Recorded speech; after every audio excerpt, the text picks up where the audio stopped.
Hello guys, magandang hapon po sa inyo lahat. So ngayon lang po ako nakapag-upload guys ng aking mga video. Yan guys, magluluto po ako ng tilapyang arroyo.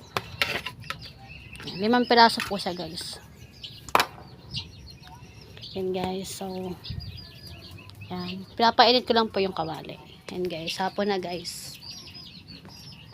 Bukas ako magdidilig ng mga gulay ko. Bukas na umaga. Yan guys. So guys, hinihintay ko po ang aking asawa. Galing pong trabaho. Ako lang po mag-isa dito sa bahay guys. Yan. So guys, hihinaan natin yung apoy kasi sobrang lakas. Yan. Yan guys. Malakas po ang apoy.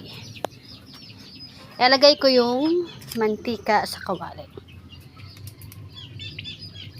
Nagkahoy muna kami guys kasi di pa kami makakabili ng gasol. Napakamahal po ng gasol ngayon. Yung ganyang gasol guys, so nasa 800. Tapos yung pinakamalaki niyan 1.5 yata, 1.7. Guys. So guys, kahapon guys, galing ako ng Palapat. Doon ako naglaba kasi wala kaming tubig dito. Guys.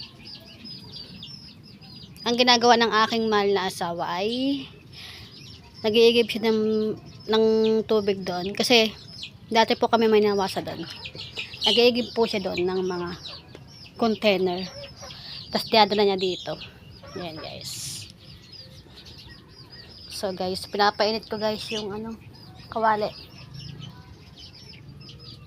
Yan guys. So guys, thank you for watching. Bye bye.